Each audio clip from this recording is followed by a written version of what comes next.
ಶಿವ ಶಿವ ಶಿವ ಶಿವ ಗುರಿಸಿರುವುದಲೇ ನಮ್ಮಯ ಶುಭ ಕೆಟ್ಟನು ಸ್ಮರಣ ಗುರಿಸಿರುವುದಲೇ ನಮ್ಮಯ ಶುಭ ಕೆಟ್ಟನು ತಿಳಿದು ನೋಡಲು ಹೀಗೆ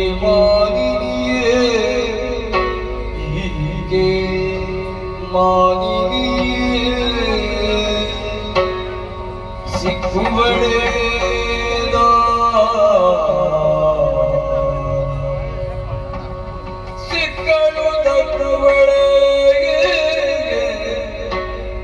ತ್ರಿಜಗಮಯ ಕುಕ್ಷಿಯೊಳಗಿರಿಸುತ್ತ ನಿತ್ಯದಿ ಸವಗುದಿಗ ಮಾತೆ ಮಕ್ಕಳ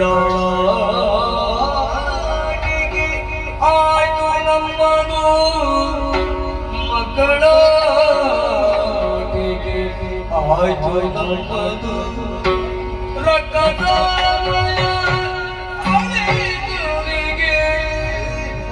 ಮಿಕ್ಕಮಾತೆ ಉಡೆಯದ ಹಾಕಿ ನಮಗೆ ಮಾನ್ಯವದ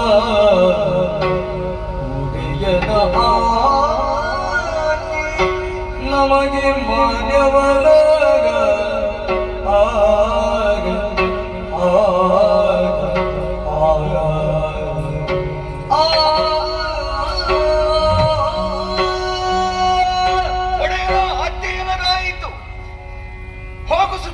ಕದಂಬಾವನಕ್ಕೆ ಅಲ್ಲೊಬ್ಬಳು ಹೆಣ್ಣಿದ್ದಾಳೆ, ಕರೆದುಕೊಂಡು ಬಾ, ನನಗೆ ಮದುವೆಯಾಗಬೇಕು.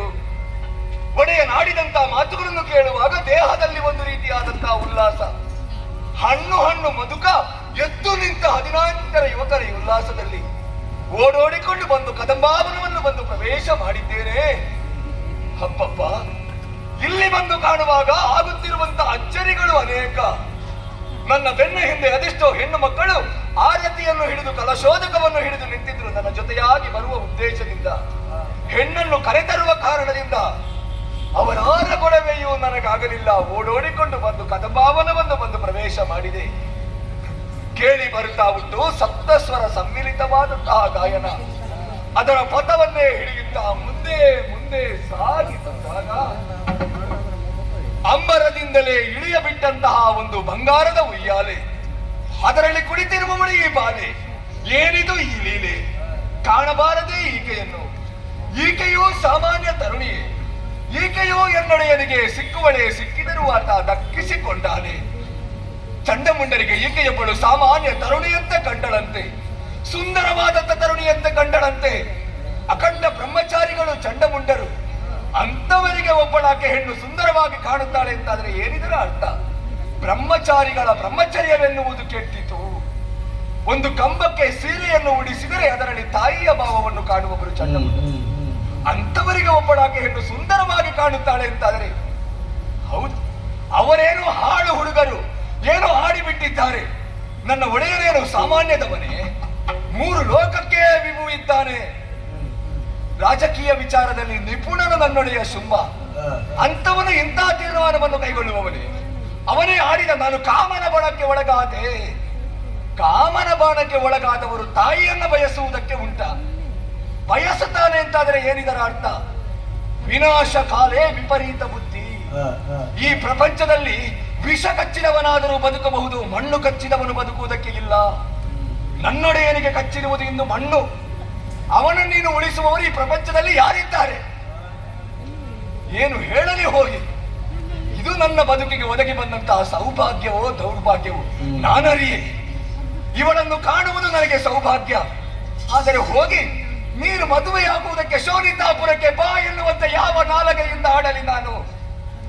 ಜಗದಾದಿ ಮಾಯೆ ಇದ್ದಾಳೆ. ಒಂದು ಕೈಯಲ್ಲಿ ಚಕ್ರವಿದೆ, ಇನ್ನೊಂದು ಕೈಯಲ್ಲಿ ಸುಮವಿದೆ. ಏನಿದರ ಅರ್ಥ? ಒಂದು ವೇಳೆ ಶರಣಾಗಿ ಈಕೆಯ ಪಾದಕೆರಗಿದೆ ಉಂಟಾದರೆ ಹೂ ಹಾಸಿಗೆಯ ಮೇಲೆ ಮಲಗಿಸುತ್ತೇನೆ ಮಕ್ಕಳೇ ನಿಮ್ಮನ್ನು.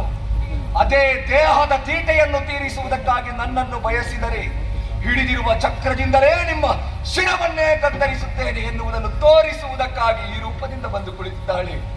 ಅರ್ಥ ಮಾಡಿಕೊಂಡು ಇವಳಾರೆನ್ನುವಂತಹ ಸತ್ಯವನ್ನು ಹೋಗಿ ಹೇಳಲೇ ನನ್ನೊಡೆಯನಿಗೆ. ಕೇಳಿಯಾನೆ, ಮುದುಕನಿಗೆ ತಲೆ ಕೆಟ್ಟಿದೆ ಅಂತ ತಲೆ ಕತ್ತರಿಸಿಯಾನು. ಅದಕ್ಕೆ ಅವಕಾಶ ಮಾಡಿಕೊಡುವುದು ಬೇಡ. ಶೋನಿತಾಪುರದ ಮಣ್ಣಿನಲ್ಲಿ ಉಪ್ಪಣ್ಣ ಉಂಟಂತ ಋಣದ ಭಾರ ಉಂಟು, ತೀರಿಸಿ ಬಿಡ್ತೇನಂತೆ ಅಮ್ಮ. ಜನನಿಗೆ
ಶೋನಿತಾಪುರದಿಂದ ಬಂದವನು ನಾನಾಗಿದ್ದೇನೆ.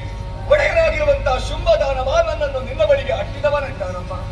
ತಾಯೇ, ನನ್ನ ಒಡೆಯನಾಗಿರುವಂತಹ ಶುಂಭದಾನವನ ಹೆಸರನ್ನು ನೀನು ಕೇಳಿರಬಹುದು ತಾನೆ. 3 ಲೋಕಕ್ಕೆ ಒಡೆಯನಿದ್ದಾನೆ. ಸೂರ್ಯ ಚಂದ್ರಾದಿಗಳು ಒಂದು ಹೆಜ್ಜೆ ಇಡಬೇಕಾದರೆ ನನ್ನ ಒಡೆಯನ ಒಪ್ಪಿಗೆಯನ್ನು ಪಡೆದುಕೊಳ್ಳಬೇಕಮ್ಮ. 3 ಮೂರ್ತಿಗಳಾದರೂ ಕಾರ್ಯವನ್ನು ನಿರ್ವಹಿಸಬೇಕಾದರೆ ನನ್ನ ಒಡೆಯನ ಆಜ್ಞೆಯಾಗಬೇಕು. ಅಂತಹ ಪರಾಕ್ರಮಿ ಇದ್ದಾನೆ ತಾಯಿ. ಆದರೆ ಒಂದು ಕೊರತೆ ಎನ್ನುವುದು ಅವನಲ್ಲಿ ಕಾಡುತ್ತಾ ಇತ್ತು. ಇಷ್ಟರವರೆಗೆ ಮದುವೆಯಾಗದೆ ಉಳಿದಿದ್ದ. ಯಾಕೆ ಎನ್ನುವಂತ ಪ್ರಶ್ನೆ ಅವರ ಸೇವಕರಾದಂತಹ ನಮಗೆಲ್ಲರಿಗಿದ್ದದ್ದು ಸತ್ಯವೇನಮ್ಮ. ಈಗ ಅದಕ್ಕೆ ಸರಿಯಾದಂತಹ ಉತ್ತರ ನನಗೆ ಸಿಕ್ಕಿದ್ದು ನೋಡು. ಅವನಿಗೆ ಒಪ್ಪುವಂತ ಹೆಣ್ಣು ಇಷ್ಟರವರೆಗೆ ಅವನಿಗೆ ಸಿಗಲಿಲ್ಲ. ಈಗ ಮದುವೆಯಾಗಬೇಕೆನ್ನುವಂತ ಬಯಕೆಯನ್ನು ವ್ಯಕ್ತಪಡಿಸಿದ್ದಾನೆ. ನನ್ನ ಒಡೆಯ ಅಂತಹ ರೂಪವಂತರಮ್ಮ, ಮನ್ಮಥನ ರೂಪವನದ್ದು. ಅಂತಹ ರೂಪವಂತರನ್ನು ಮದುವೆಯಾಗಬೇಕಾದ್ರೆ ಪುಣ್ಯ ಮಾಡಿರಬೇಕು ಯಾರಾದ್ರೂ. ತಾಯೇ, ಲತಾ, ವನಿತಾ, ಪಂಡಿತ ಇವೆಲ್ಲ ಮರಣಾಶ್ರಯದಲ್ಲೇ ಬದುಕಬೇಕಮ್ಮ. ಈಗ ಒಂಟಿಯಾಗಿ ಎಲ್ಲ ಇರಕೂಡದು ತಾಯಿ. ಅದಕ್ಕಾಗಿ ಹಠ ಬೇಡ, ತಡವೂ ಬೇಡ.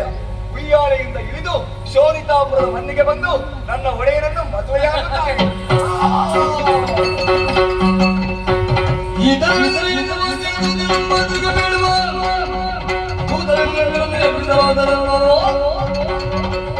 ಸುಗ್ರೀವನ ಮಾತುಗಳನ್ನು ಕೇಳಿ ನಗೆ ಬಂದು ಹೋಯಿತು.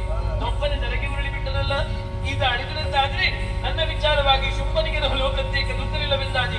ಏನೇ ಆಗಲಿ ಇವನ ಮೇಲೆ ಕರುಣಾರಸವನ್ನು ಬೀರುತ್ತೇನೆ. ಸುಗ್ರೀವ ಹೇಳ.